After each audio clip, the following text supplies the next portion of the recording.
So our next chapter is chapter 10 straight lines. यह बहुत अच्छा और बहुत इम्पॉर्टेंट चैप्टर है. ठीक है, धीरे धीरे +1 +2 में करते करते ये 3D तक पहुंच जाएगा. ओके, दिस इज ज्योमेट्री का पार्ट है ये. सो लेट अस सी कि इसमें सबसे पहले हम क्या पढ़ेंगे.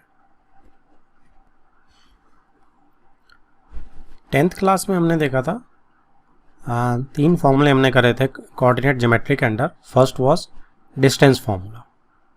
ठीक है, और वो डिस्टेंस फार्मूला क्या था कि हमारे पास अगर 2 पॉइंट्स हैं x1 y1 and x2 y2, तो उनके बीच में डिफरेंस जो होता है पी क्यू है. Suppose p is x1 y1 and q is x2 y2, तो it is x2 minus x1 का whole square plus y2 minus y1 का होल स्क्वायर.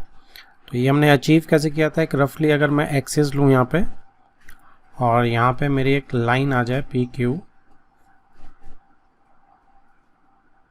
ठीक है जी. सो p जो है दैट इज x1 y1 यहाँ है सपोज, और ये q है. तो ये q जो है इट इज x2 y2 और p जो है इट इज x1 y1. तो इसको जब ड्रॉप डाउन करेंगे नीचे हम, तो ये चीज़ जो होगी x1 होगी और ये चीज़ y1 होगी. ठीक है जी. तो ये पॉइंट x1 y1 हो जाएगा p पॉइंट. ऐसे ही ये जो q पॉइंट है ये क्या हो जाएगा, ये x2 हो जाएगा यहाँ तक और y2 हो जाएगा ये पूरा का पूरा. तो जब इसके अंदर हम क्या करेंगे, इसको हम ज्वाइन कर देंगे अगर यहाँ से, तो आप देख सकते हैं कि ये वाली जो चीज़ है ये y2 माइनस y1 बन जाएगी और ये वाली चीज़ है x2 माइनस x1. ठीक है जी. तो 90 डिग्री तो है ही है. पाइथागोरस लगाएंगे तो पी क्यू निकल आएगा हमारा. So simple Pythagoras is this, P Q is Pythagoras से आ जाएगी. So it is called distance formula. तो डायरेक्ट हमें याद रखना है कि x2 minus x1 whole square plus y2 minus y1 whole square under the root. This was my distance formula. एक एग्जाम्पल दी हुई है कि 6 - 4 और 3 0 में क्या हमारा डिस्टेंस है. तो इसको x2 y2 ले लिया और ये x1 y1. तो एक 3 - 6 whole square plus 0 minus minus 4 is +4, 9 + 16 square root 5 units. Okay, so ये था मेरा डिस्टेंस फॉर्मूला. सेकेंड थिंग अब था हमारा section formula. This is section formula. ऊपर वाला was distance formula. Distance formula ये है हमारा सेक्शन फॉर्मूला. ठीक है. इसमें हमने क्या पढ़ा था कि अगर मेरे पास एक लाइन है और उस पर मेरे पास 2 पॉइंट्स हैं x1 y1 x2 y2, right. और मेरे पास यहाँ पे एक कोई पॉइंट है जो m/n में इसको डिवाइड करता है. तो इस पॉइंट के कोऑर्डिनेट्स जो है अगर मैं x y से डिनोट करूँगा तो क्या होंगे, तो वो होते थे हमारे m × x2, राइट. ठीक है, ये देखो यहाँ पे m × x2 plus n × x1 divided by m + n, right. और y कोऑर्डिनेट ये पूरा x है मेरा, और y कोऑर्डिनेट क्या होगा मेरा, सेम चीज़ करनी है m × y2 n × y1 upon m + n. तो ये मेरा y का कोऑर्डिनेट होगा. ठीक है. इंपॉर्टेंट थिंग इज ये इंटरनली है. दिस डिवीजन इज, ये जो रेशो m/n में डिवाइड करना है वो इंटरनली. एक्सटर्नली का अलग होता है. एक्सटर्नली में क्या होता है कि जस्ट यहाँ पे माइनस आ जाता है. ठीक है. तो एक्सटर्नली में यहाँ पे सिर्फ माइनस आ जाता है. ये एक एडिशनल चीज़ हमने इसमें डाल सकते हैं. तो फॉर्मूले में यहाँ माइनस आ जाएगा, यहाँ माइनस आ जाएगा, यहाँ माइनस आ जाएगा और यहाँ, बस इतना डिफरेंस है. और अगर आप उसको ग्राफिकली देखेंगे तो उसमें क्या डिफरेंस होता है कि आपका जो ये पॉइंट है, सपोज ये P है, ये Q है और ये R पॉइंट निकाला है. तो अगर मैं P यहाँ ले लेता हूँ और Q यहाँ ले लेता हूँ और R मैं एक्सटर्नली बाहर निकाल लूँगा. This case is internally and नीचे वाला केस इज एक्सटर्नल डिवीजन. ठीक है. सो P Q को बाहर कर रहा है. तो m/n तो सेम रहेगा, लेकिन m/n का मतलब क्या हो जाएगा. अब यहाँ पे देखो जो m पार्ट्स थे वो P R is m parts और R Q is n parts. ऐसे है. और यहाँ पे क्या होगा मेरा कि मैं जो पी आर को सेम एम पार्ट्स रखूँगा तो P R is M parts now and Q R is N parts now, ये मतलब हो जाएगा बस, बाकी remains the same, x1 y1 x2 y2 and xy। ठीक है, तो सिर्फ माइनस से ये चेंजेस आपके यहाँ पे नोटिसेबल हो जाएंगे। और ये जो r पॉइंट है ये एक्सटर्नली उसको रेशो में डिवाइड कर रहा है। ओके, तो एक एग्जांपल इसमें जैसे क्या है, for example the coordinates of the point which divides the line segment joining a and b, तो a एंड b दे रखे हैं, इंटरनली रेशो 1:3 में है, तो बस 1:3 अगर आप यहाँ भी लगा देंगे तो 1 × -3 + 3 × 1 ये आ गया आपका अपॉन 1 + 3, ये x कोऑर्डिनेट आ गया। ओके, कैलकुलेट करके ये 0 आ रहा है। और ऐसे ही y कोऑर्डिनेट 1 × 9 + 3 × -3, तो ये आ गया जी अपॉन 1 + 3, ये वाला इन दोनों के एडिशन, तो ये भी 0 आ रहा है। तो बेसिकली ओरिजिन आ रहा है इसका कि ओरिजिन पे ये 1:3 डिवाइड कर रहा है, तो जो कोऑर्डिनेट आ रहे हैं वो 0,0 के आ रहे हैं। नेक्स्ट जो थर्ड पॉइंट है वो हमने क्या देखा था, सेक्शन फॉर्मूला की ही एक्सटेंशन है। ये मिड पॉइंट कैसे निकालना आपने, ठीक है, मिड पॉइंट के कोऑर्डिनेट्स कैसे निकालने हैं, सेम वही सेक्शन फॉर्मूला है कि अगर मेरे पास एक x1 y1 है और एक x2 y2 है, तो मिड पॉइंट जो होता है वो हमेशा 1:1 में होता है। तो 1 के साथ जब आप इसके पॉइंट के कोऑर्डिनेट निकालेंगे एक्स वाई के मिड पॉइंट के, तो x कोऑर्डिनेट जो निकलेगा वो 1 × x2 और 1 × x1 निकलेगा और अपॉन में 1 + 1 2, तो डायरेक्ट ये आ जाता है कि हम दोनों को ऐड करके 2 से डिवाइड कर दें बस। ठीक है, same thing goes for y coordinate y1 + y2 divided by 2, तो ये सेक्शन फॉर्मूला ही है बेसिकली। ओके, नेक्स्ट पे मूव करते हैं। नेक्स्ट जो चीज़ है वो क्या है, वो हमारी फोर्थ है और वो एरिया ऑफ ट्राइंगल हमने निकालना सीखा था। अगर हमें 3 वर्टिसेस पता हो ट्राइंगल के, तो इसमें हमने कैसे सीखा था, इसमें हमने सिंपली एक ट्राइंगल ली थी x1 y1 x2 y2 x3 y3। ठीक है, एंटी क्लॉकवाइज हम चलेंगे। तो पहले जब हम x1 लेंगे तो ट्राइंगल का एरिया क्या होता है, हाफ पहले लगा देंगे बार, इधर देखो यहाँ पे हमने यहाँ से करें हाफ। ठीक है, तो सबसे पहले मॉड के अंदर लेंगे क्योंकि अगर नेगेटिव आ जाएगा हमें सिर्फ एब्सोल्यूट वैल्यू चाहिए, तो मॉड्यूलस इसके लिए है। ओके, तो हाफ x1 पहले लिखेंगे, तो x1 सबसे पहले और फिर इसका y2 - y3 से मल्टीप्लिकेशन।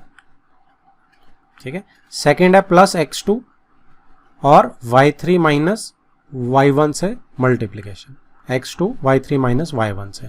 फिर x3 लेंगे लास्ट में प्लस करके और y1 - y2, तो सेम प्रोसेस रखेंगे तीनों में। ठीक है, ये ऑर्डर बस ध्यान से रखेंगे और फिर उसके बाद लास्ट में मॉड्यूलस निकाल देंगे क्योंकि ये सिर्फ पॉजिटिव आ सकता है। तो उसने एग्जांपल नीचे दिखाई है कि ये मेरे कोऑर्डिनेट्स अगर हैं तो एरिया ऑफ ट्रायंगल क्या होगा। सो एरिया ऑफ ट्रायंगल में फॉर्मूला लगा दिया, जैसे 4 हाफ 4 -2 -16 हो जाएगा, y2 - y3, तो -2 - 16 प्लस 3 16 - 4 प्लस -3 4 -2 या 4 + 2। ठीक है जी, सो ये -54/2 बन रहा है, तो मॉड्यूलस लेंगे इसका तो ये 27 आ जाएगा, प्लस 54 हो जाएगा। तो ये मेरा स्क्वायर यूनिट्स में ये मेरा एरिया ऑफ ट्राइंगल है, राइट। और इसमें एक स्पेशल कंडीशन हमने क्या पढ़ी थी कि हमारी जो 3 पॉइंट्स हैं, ठीक है, वो कोलिनियर कब होते हैं, ये रिमार्क में है नीचे।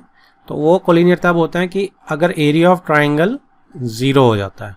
सो अगर एरिया ऑफ ट्राइंगल 0 हो जाएगा तो ये जो ए बी सी सपोज है, तो ये जो ए है ये कोलैप्स कर जाएगा, एरिया ऑफ ट्राइंगल 0 तो ए यहाँ आ जाएगा।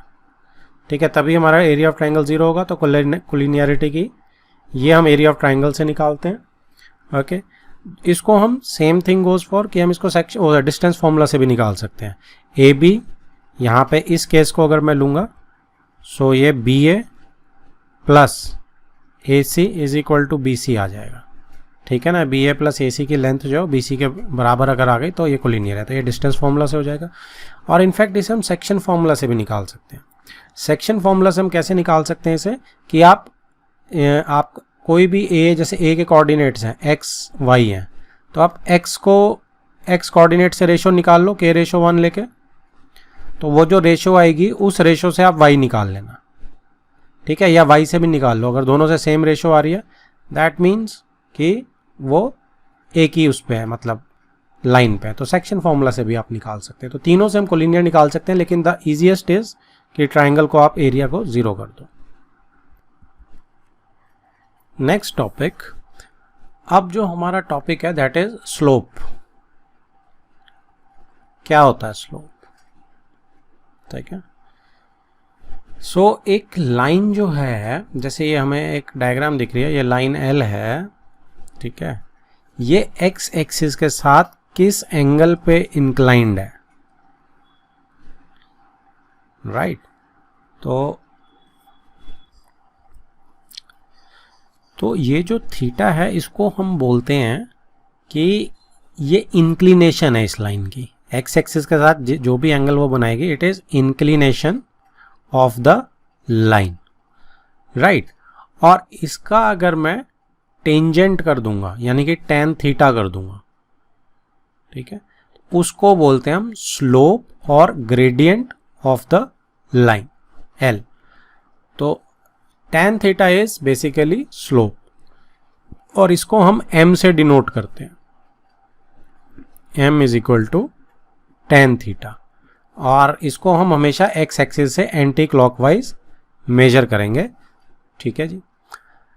अब इसमें जो आपका क्या हम कह सकते हैं, दो आप इसको मैं अभी डिफाइन करता हूँ, एक छोटी सी चीज़ और कर लेते हैं कि slope of x axis is 0, क्योंकि इंक्लिनेशन शुरू नहीं हुई। अगर ये लाइन L जो है x के ऊपर ओवरलैप कर दूं मैं, तो थीटा 0 हो जाएगा, ऑब्वियस सी बात है, तो tan थीटा भी 0 हो जाएगा, तो स्लोप क्या हो जाएगी 0, राइट। और y एक्सिस पे ऐसे क्या होगा 90 डिग्री हो जाएगा थीटा। सो 90 डिग्री जब थीटा हो जाए तो tan 90 is undefined, so y axis का स्लोप जो होता है वो नॉट डिफाइंड होता है। आप इसको कैसे याद रख सकते हैं कि tan 90 is equal to infinity या नॉट डिफाइंड, और tan 0 0। तो x एक्सिस का स्लोप जो है वो 0 है और y एक्सिस का स्लोप है वो इन्फिनिटी है। अब इसमें आप अगर इसको और बेसिक करेंगे तो और बेसिक में हम क्या समझ सकते हैं, देखो कि स्लोप का मतलब होता है, स्लोप का बेसिक मतलब होता है कि change in y over delta से मैं चेंज कर रहा हूं ओवर चेंज इन x, ठीक है। ये सबसे बेसिक मीनिंग है स्लोप का, ठीक है। आपकी y में कितना चेंज आ रहा है जब आप x को चेंज कर रहे हैं, ठीक है। सपोज यहाँ पे आप ये 2 पॉइंट लेते हैं, तो आपका यहाँ से यहाँ जब जा रहा है तो ये आपका डेल्टा x है, ठीक है, और डेल्टा y क्या है, यहाँ से यहाँ आपका डेल्टा y है, क्योंकि ये आपका y1 है सॉर्ट ऑफ, ये आपका y2 है, तो y2 minus y1 is delta y, ठीक है। ये x1 y1 पॉइंट है अगर, और ये x2 y2 अगर पॉइंट है, ठीक है जी। So change in y with respect to change in x इसकी बहुत बेसिक डेफिनेशन है, राइट। और आप जैसे इन दोनों को डिवाइड करते हैं तो आपका स्लोप निकल आता है, ठीक है। सबसे बेसिक डेफिनेशन इज दिस। इसको हम कहीं उसमें रन ओवर क्या कहते हैं, राइज ओवर रन बोल देते हैं। क्या बोल देते हैं, स्लोप क्या होता है, राइज ओवर रन। तो राइज का मतलब क्या, वर्टिकली कोई चीज़ ऊपर नीचे हो रही है तो that means change in y है, ठीक है, क्योंकि वो इस पॉइंट से इस पॉइंट पे राइज हो रहा है, y कोऑर्डिनेट, ठीक है। और रन क्या हो रहा है कि x1 x2 तक जा रहा है, ये वाली चीज़।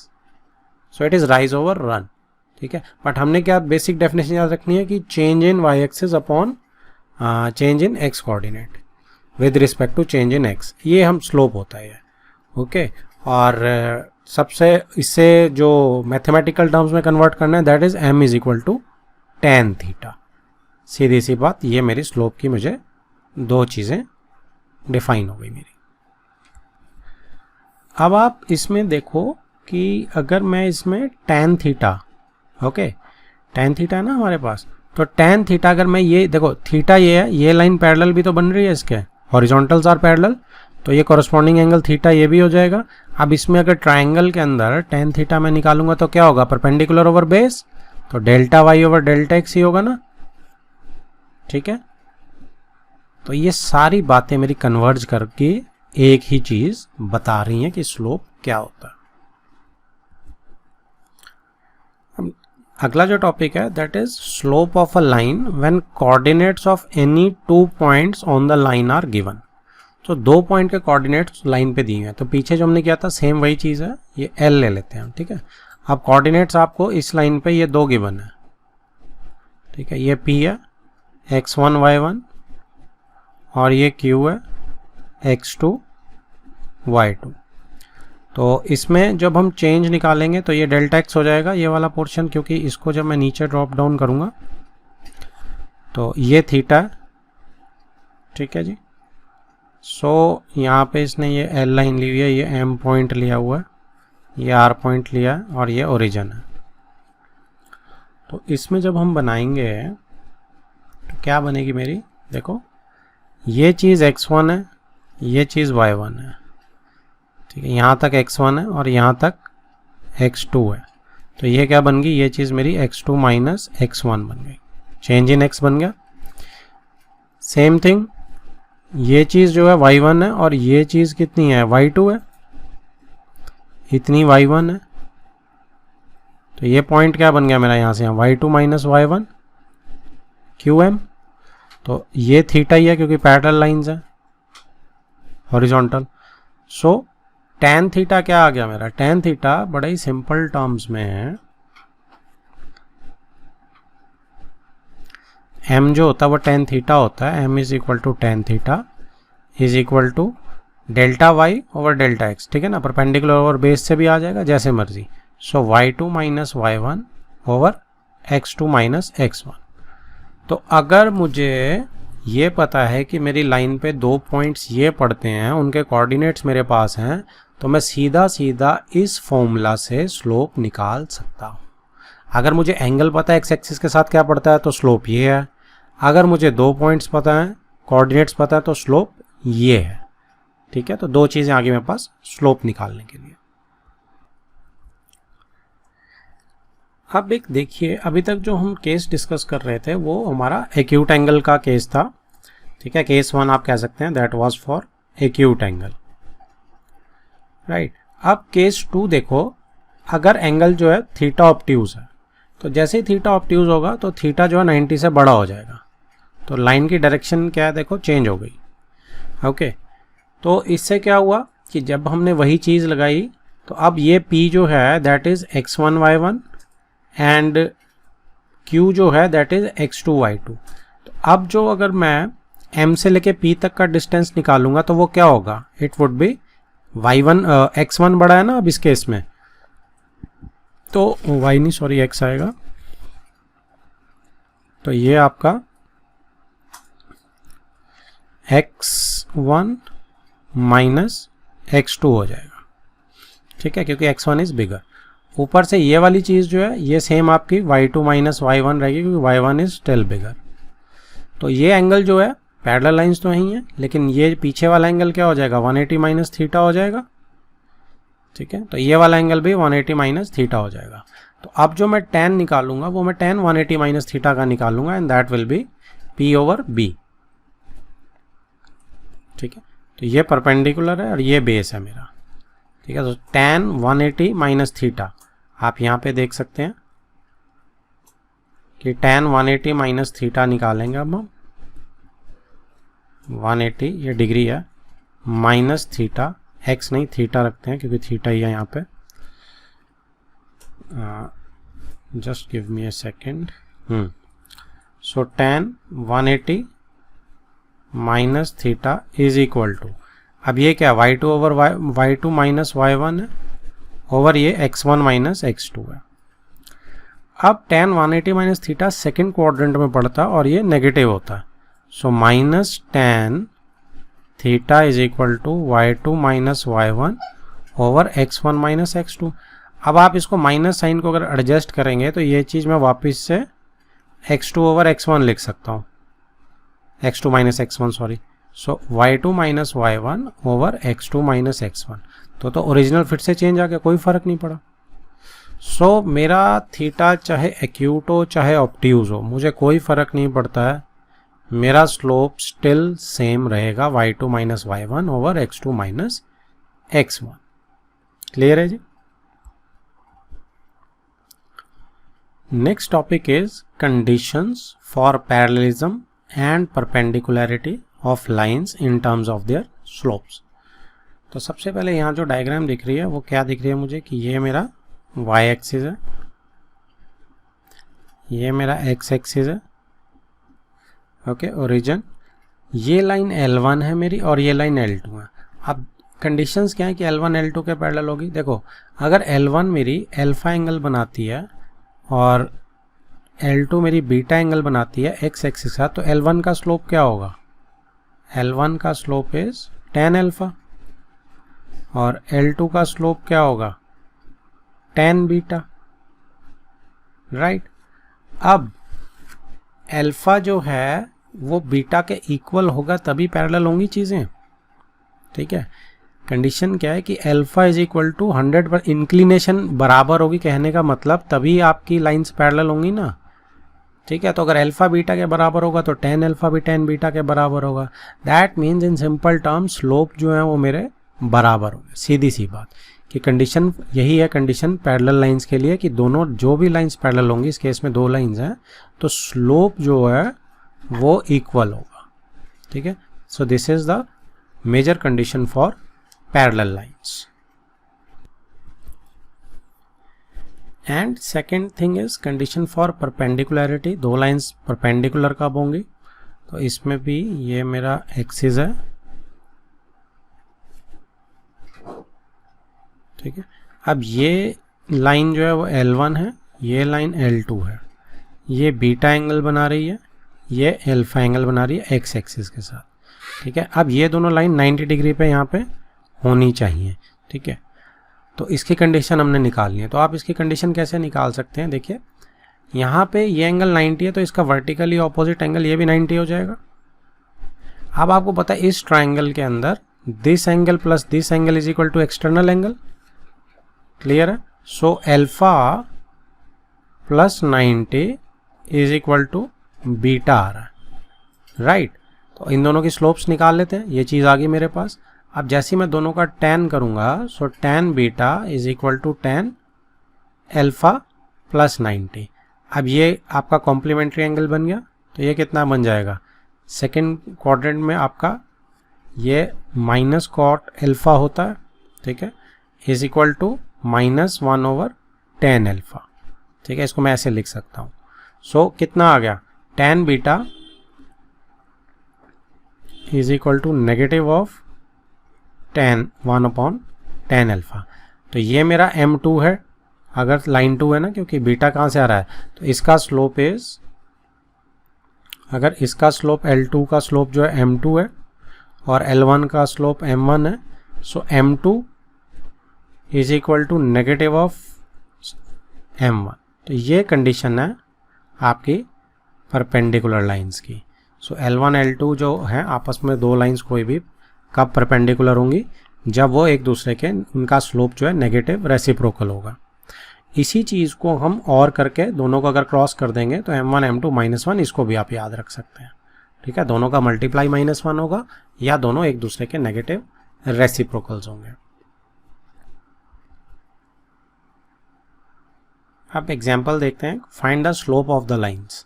स्लोप निकालना लाइंस का ए पार्ट में है। Passing through the points this and this. तो दो पॉइंट्स आपको दिए हैं, तो स्लोप क्या होता है? y2 minus y1 over x2 minus x1, ठीक है जी। तो slope is y2 minus y1 over x2 minus x1, सीधा आ गया -3/2। अच्छा, स्लोप्स की एक और वो है खासियत, क्या है? जब तो आपकी लाइन होगी ऐसी तो स्लोप आपकी हमेशा पॉजिटिव आएगी, क्योंकि tan थीटा है ना, फर्स्ट क्वाड्रेंट में 90 से छोटा एंगल रहेगा, तो क्या आएगी slope? Slope will always be positive. तो लाइन ऐसी होगी। और आज जैसे ही ये स्लोप ऑब्ट्यूज एंगल बनेगी ना ऐसे, तो ये थीटा क्या होगा, सेकंड क्वाड्रेंट में चला जाएगा, मतलब 90 से बड़ा हो जाएगा कहने का मतलब, तो वो नेगेटिव आता है स्लोप हमेशा। तो इसकी स्लोप जो होगी वो हमेशा नेगेटिव आएगी। तो आप बड़े आराम से देख सकते हैं कि ये लाइन जो है पॉजिटिव स्लोप की है, ऐसे वाली नीचे से ऊपर को जो इंक्रीजिंग टाइप जा रही है, और जो डिक्रीजिंग टाइप लाइन ऊपर से नीचे आ रही है वो हमेशा एम नेगेटिव होता है। ठीक है, ये मुझे यहाँ एम नेगेटिव देख के याद आया कि इट इज़ अ वेरी एक बहुत इंपॉर्टेंट सा पॉइंट है जो हमें ग्राफ्स में बहुत हेल्प करता है। Second B, passing through the points this, कोई फर्क नहीं पड़ता, सेम वही लगाओ, y2 माइनस y1, जीरो आ गई स्लोप। तो यहाँ से क्या आएगा, स्लोप जब जीरो आएगी तो मतलब क्या आएगा कि आपका ये एक्स एक्सिस के पैरेलल हो गया ना, एक्स एक्सिस नहीं है, एक्स एक्सिस की स्लोप भी जीरो होती है। अब ये पॉइंट जो है आप ग्राफ पे ड्रॉ करके देखोगे अगर, सो 3 माइनस 2 कहाँ पड़ेगा, 3 माइनस 2 यहाँ कहीं, और 7 माइनस 2 कहाँ पड़ेगा आपका, 7 माइनस 2 भी यहाँ कहीं पड़ेगा। ठीक है, तो जैसे मैं इनको ज्वाइन करूँगा तो आप देख लो ये एक्स एक्सिस के पैरेलल आएगा। तो ये समझ होनी बहुत ज़रूरी है कि ग्राफिकली ये कैसे चीज़ें चल रही हैं। तो ग्राफ और ज्योमेट्री का एक बड़ा मतलब अलजेब्रा और ज्योमेट्री का एक बड़ा अच्छा कॉम्बिनेशन है जिसको हम कोऑर्डिनेट ज्योमेट्री बोलते हैं और जिसे हम एनालिटिकल ज्योमेट्री में पढ़ते हैं। इसी को एनालिटिकल वो मैथमेटिक्स कहते हैं हम लोग। Next is C, passing through the points this, तो देखते हैं इसमें क्या बोल रहा है। और डी पॉइंट है कि making inclination of 60 degree with the positive direction of x. तो इसमें तो सिंपल सी बात है, इसमें तो स्लोप इज 1060, तो 1060 की वैल्यूज आपका √3 पॉजिटिव, तो ये स्लोप हो जाएगा डी पार्ट में। तो और सी पार्ट में आप सीधा y2 minus y1 over x2 minus x1 लगाएंगे। तो देखते हैं इसका रिजल्ट क्या आता है। तो ये थर्ड पार्ट को यानी सी पार्ट को सॉल्व करके हमारा दो पॉइंट्स को 6/0 आया। तो इसका क्या मतलब है, इन्फिनिटी हो गया which is not defined. So not defined के केस में हमें पता है y एक्सिस जो है tan थीटा जब 90 होता है वो नॉट डिफाइंड वाला होता है। ठीक है, तो ये लाइन उसके पैरेलल आनी चाहिए। पॉइंट क्या है, y2 minus y1 x2 minus x1। सो 3 माइनस 2 एक पॉइंट है मेरा यहीं पे पड़ेगा, और दूसरा पॉइंट है मेरा 3 4, नहीं मैंने कुछ गड़बड़ करी है, लेट मी चेक। अच्छा ठीक है, 3 4 है ना, कोई गड़बड़ नहीं है, 3 4 यहाँ ऊपर आएगा। ठीक है, तो जैसे मैं इन दोनों को ज्वाइन करूँगा तो ये देखो पैरेलल आ रहा है ना, तो पैरेलल लाइन के स्लोप बराबर होते हैं। तो वाई एक्सिस का जो स्लोप है इस लाइन का भी वही स्लोप है, यानी सारी वर्टिकल लाइंस का slope is not defined. Next D हमने डिस्कस कर ही लिया कि tan 60 जो है वो √3 आएगा।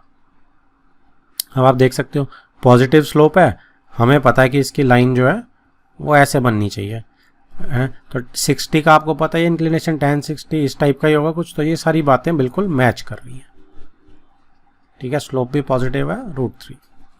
तो इससे एक और चीज़ आप निकाल सकते हो, क्या निकाल सकते हो कि बिल्कुल बीचों बीच जाने वाली स्लोप कितनी होगी।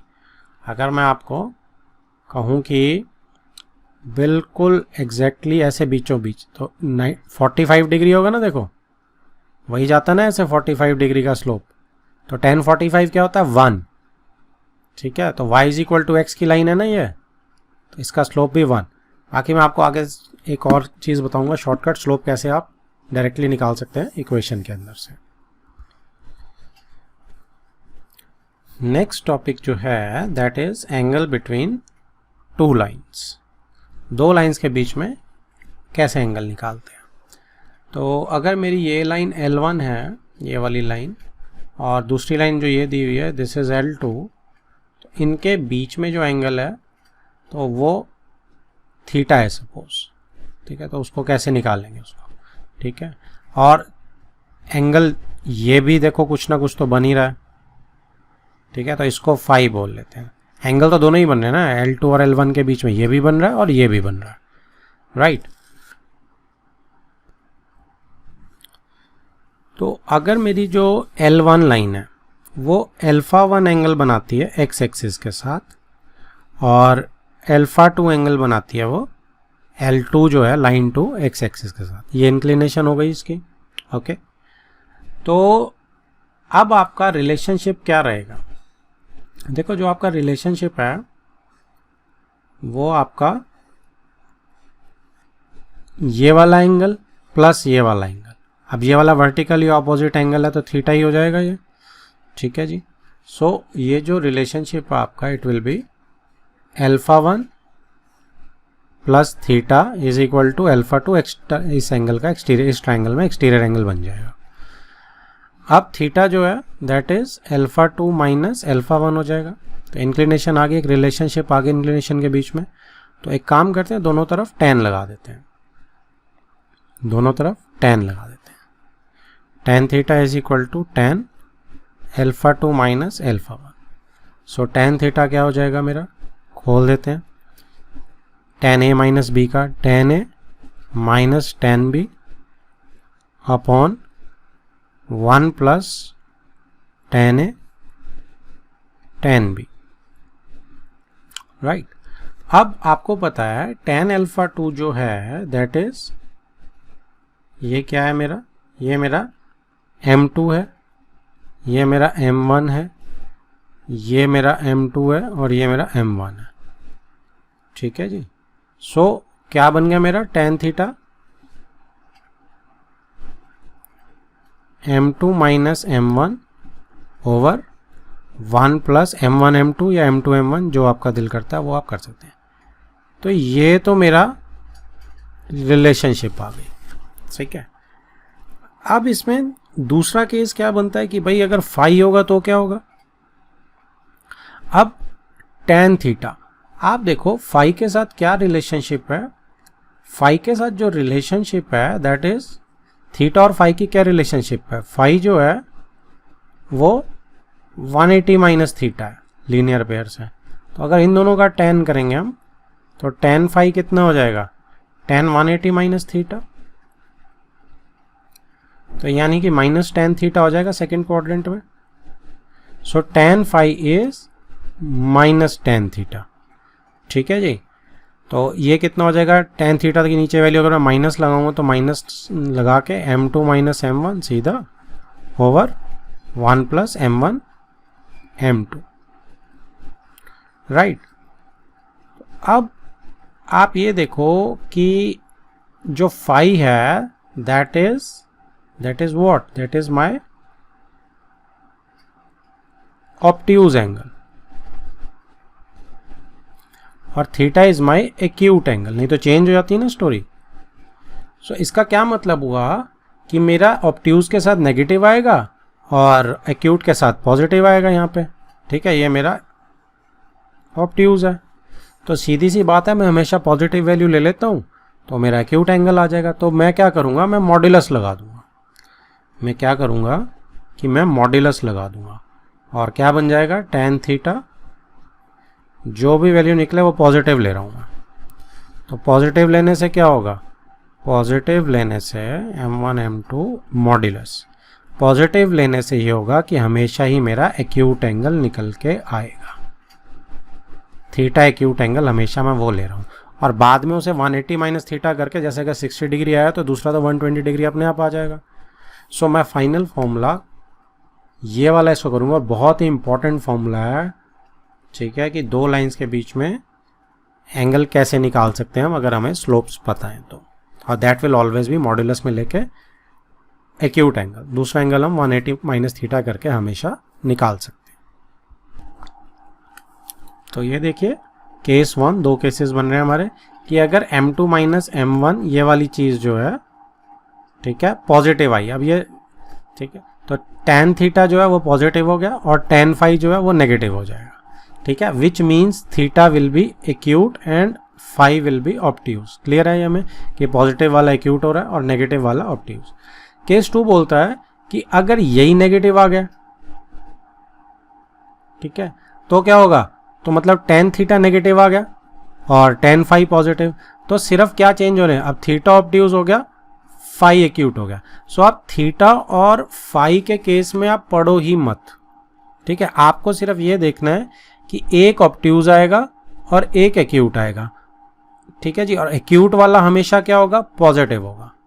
देख रहे हो आप यहाँ पे, एक्यूट वाला इज ऑलवेज पॉजिटिव। बस इस चीज को पकड़ो, तो इस चीज को पकड़ के दूसरा वाला अपने आप ट्रू हो जाएगा कि जो आपका नेगेटिव है वो हमेशा ऑब्ट्यूज आएगा, नेगेटिव हमेशा ऑब्ट्यूज आएगा। तो इसलिए हमने क्या किया, हमने मॉड्यूलस लगा दिया ताकि हम हमेशा एक्यूट एंगल ही निकाल रहे हैं। यहाँ theta is always acute angle, right. तो मॉड्यूलस से हमेशा आपका एक्यूट एंगल निकल के आएगा, ऑब्ट्यूज आपको 180 माइनस थीटा करके निकालना पड़ेगा। सपोज आपका यहाँ पे 60 डिग्री आ गया थीटा, तो आपको यहाँ 180 माइनस 60 करके ऑब्ट्यूज निकालना पड़ेगा, दैट्स इट। अब एक एग्जाम्पल देखते हैं। The angle between two lines is π/4। अब मुझे दो लाइन्स के बीच का एंगल दिया हुआ है। The slope of one line is 1/2, find the slope of other line. तो अगर मेरे पास दो लाइन्स हैं, इनके बीच में जो है π/4 एंगल दिया हुआ है, तो ऑब्वियसली एक्यूट एंगल दिया हुआ है, राइट। तो इसमें एक लाइन का स्लोप अगर हाफ है और दूसरी लाइन के स्लोप को m ले लेते हैं, ठीक है, तो मुझे क्या करना है, अदर m निकालना, दूसरी लाइन का स्लोप निकालना है। अब इसका मेरे पास फॉर्मूला है already, tan theta is equal to m2 minus m1, 1 plus m1 m2। अब मुझे ये नहीं पता कि बड़ा स्लोप कौन सा है छोटा कौन सा है, तो मॉड्यूलस में वैसे भी वो कवर हो जाएगा। तो m1 को इसने हाफ ले लिया, m2 को m ले लिया, थीटा π/4 हो गया। फॉर्मूला लगाया m minus half 1 plus m1 m2 वाला। अब tan π/4 इज 1, तो ये आ गया आपका। अब देखो इंटरेस्टिंग थिंग ये है कि मॉड्यूलस को कैसे खोलना है, ठीक है, क्योंकि मॉड्यूलस में दो पॉसिबिलिटीज होती हैं, प्लस भी हो सकता है और माइनस भी हो सकता है। तो हम क्या करेंगे, दो पॉसिबिलिटीज लेंगे। तो हमने क्या किया कि यहाँ पे आप प्लस माइनस लेने की बजाय आप इधर प्लस माइनस ले लो, एक ही बात है, ठीक है, क्योंकि इक्वेशन का माइनस तो शिफ्ट हो सकता है, राइट हैंड लेफ्ट हैंड में कोई फर्क नहीं है। तो ये जो है ये हमने एज इट इज रखी है, एक बार +1 ले लिया और एक बार सेम चीज को -1 के इक्वल ले लिया, ठीक है। कहने का मतलब कि अगर मैं mod a is equal to 4 लिख रहा हूं, तो यहाँ पे a की वैल्यू क्या है, या तो a की वैल्यू 4 है या -4 है। तो आप इसको -a इज इक्वल टू 4 लिखें या +a इज इक्वल टू 4 लिखें, ये चलेगा। लेकिन क्या मैं इसको ये नहीं लिख सकता a इज इक्वल टू -4 और a इज इक्वल टू +4। तो ये वाली चीज़ भी सेम है, माइनस साइन दोनों तरफ कोई फ़र्क नहीं पड़ा।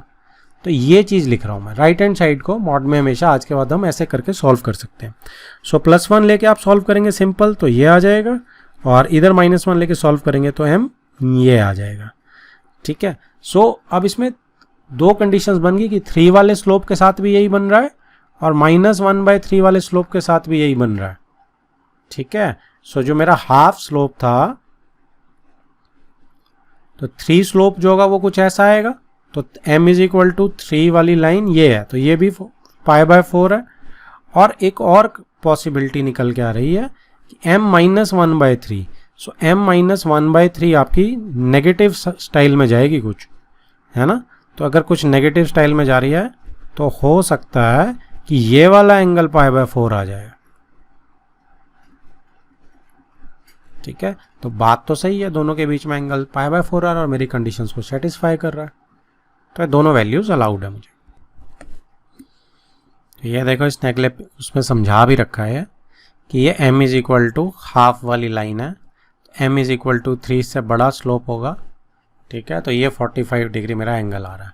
एक पॉसिबिलिटी और बन रही है कि ये जो m is equal to minus negative slope है, तो ऐसे डाउनवर्ड स्लोप होगा, तो ये जो L1 के साथ ये एंगल भी 45 बना रही है, चाहे आप ये एंगल मान लो, ठीक है। तो दोनों conditions is very much true. Next is example 3। Line through the points this and this is perpendicular to the line through the points this and this, find the value of x। तो दो point दिए हुए हैं मुझे, line जो है वो perpendicular है, राइट। तो find the value of x। अब दो पॉइंट दिए हैं तो स्लोप तो मैं आराम से निकाल लूंगा, y2 minus y1 over x2 minus x1 करके। तो कहने का मतलब मेरे पास दोनों का स्लोप है, ये x की टर्म्स में आएगा स्लोप। तो अगर ये ऊपर वाला m1 है और ये वाला m2 है, तो 90 कंडीशन फॉर परपेंडिकुलरिटी क्या होती है कि m1 इंटू m2 -1 होता है। तो दोनों का स्लोप निकालो, इस इक्वेशन में डालो, x की वैल्यू आराम से आ जाएगी। सो m1 उसने निकाल लिया, ठीक है, 8 - 6 ऊपर और x2 - x1 4 + 2 हो जाएगा ये, तो ये 1/3 आ गया। सिमिलरली m2 क्या आएगा, 24 माइनस 12 आ गया, और x माइनस 8 नीचे आ जाएगा।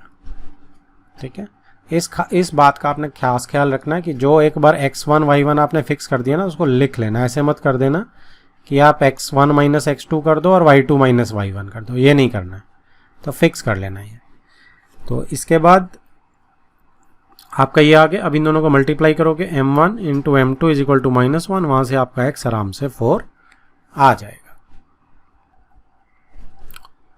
नेक्स्ट टॉपिक है कोलिनियरिटी ऑफ 3 पॉइंट्स। तो इसकी कंडीशन क्या रहेगी, इट इज़ क्वाइट सिंपल। जैसे ये लाइन है और इस पे 3 पॉइंट पड़ रहे हैं, A, B और C।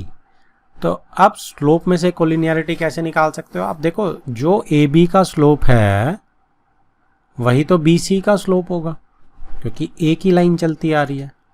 ठीक है, तो इसकी मेन कंडीशन क्या है, अगर ये AB का स्लोप है तो आप ये कह सकते हैं कि slope AB is equal to slope BC।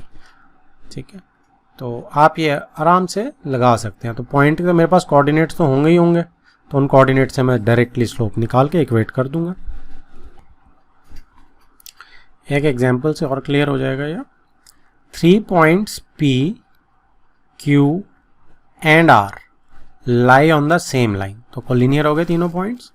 Show that left hand side is equal to right hand side. ठीक है, तो इसमें देखो कि कोलिनियर है तीनों पॉइंट्स, तो स्लोप जो है पी क्यू आर का, वो पी क्यू का जो स्लोप है वही क्यू आर का स्लोप होगा। तो पी क्यू का slope is equal to slope of Q R. P Q का स्लोप निकालें तो y1 माइनस के आ गया जी, x1 माइनस h, ये आगे नीचे। फिर क्यू आर का स्लोप निकालें, y2 माइनस y1 और x2 माइनस x1, ये आ गया। ठीक है, बस क्रॉस मल्टीप्लाई करना है। जिसको आंसर देख के देख लो कि h माइनस x1 के साथ y2 माइनस y1, तो आप इसको यहाँ पे कर दो और इसको आप यहाँ कर दो। ठीक है, ये आपका आ गया डायरेक्ट। तो जो नेगेटिव साइन है, जैसे h माइनस x1 है तो इसमें से एक माइनस साइन बाहर कॉमन ले लो तो चेंज हो जाएगा। y2 minus y1 k minus 1, इसको भी एक नेगेटिव साइन बाहर ले लो, ये भी चेंज हो जाएगा, तो बैलेंस भी हो जाएगा ये। तो ये हमारा इसी से आंसर क्रॉस मल्टीप्लाई से आ गया। Next is example 5। In figure 10.9, time and distance graph of linear motion is given. Two positions of time and distance are recorded as when time is equal to 0, d is equal to 2 है, and when time is equal to 3, d is equal to 8 है. Using the concept of slope, find the law of motion, that is how distance depends upon time. तो इसमें देखो, इसमें जो हमें नहीं दिख रहा है वो ये है कि ये y एक्सिस है, ये x एक्सिस है, ये डिस्टेंस है, ये टाइम है। Okay, so time at t is equal to 0, मेरे पास जो पॉइंट है वो ये 0,2 है। ठीक है, ये वाला पॉइंट कि टाइम 0 है, जब t की वैल्यू 0 है तो डिस्टेंस जो y जो है वो 2 है। सेम थिंग यहाँ पे 3,8 है और यहाँ पे, अच्छा तो ये 2 दिए हुए हैं मुझे। अब उसने बोला using the concept of slope, मुझे क्या करना है, मुझे ये बताना है कि how distance depends upon time, मतलब इनकी रिलेशनशिप निकालनी है। तो आप क्या करेंगे, स्लोप डायरेक्ट तो निकालेंगे, निकल ही जाएगा इसका। ठीक है, लेकिन अब आपको एक रिलेशनशिप बनानी है, तो आप उस रिलेशनशिप के लिए हमेशा क्या कर सकते हैं, एक रैंडम पॉइंट उठा सकते हैं उसी लाइन पे और उसको आप टी डी बोलेंगे। एक्स वाई नहीं बोल सकते इस केस में, क्योंकि यहाँ हमने टी फिक्स कर लिया और डी यहाँ पे फिक्स कर लिया। ठीक है, तो टी और डी बन जाएगा एक्स वाई की जगह। अब ये सेम पॉइंट पे है तो कोलिनियर हो जाएंगे ये पॉइंट्स। तो कोलिनियर होने से क्या होगा, आप इसको अगर ए बी सी बोलेंगे तो ए बी का स्लोप और बी सी का स्लोप सेम रहेगा। Slope A P is equal to slope B C. तो आपने क्या किया, ए बी का स्लोप निकाला 8 माइनस 2 3 माइनस 0, ये बना लिया इधर यहाँ पे नीचे, ठीक है। और यहाँ पे d minus 8 upon t minus 3, तो ये दोनों स्लोप को इक्वेट कर दिया आपने, बस क्रॉस मल्टीप्लाई कर दो अब आप इसे, तो आपकी ये इक्वेशन आ गई सॉल्व होके d is equal to 2t plus 1, और ये सेटिस्फाई भी कर रही है। देखो लीनियर इक्वेशन बोला था ना, लीनियर मोशन, तो वेरिएबल की डिग्री 1 रहनी चाहिए ना, राइट। सो हमें पता है कि इसका लीनियर का ग्राफ भी स्ट्रेट लाइन होता है, सारी चीज़ें बिल्कुल हमारी मैच कर रही हैं। So which is the required relation in this case.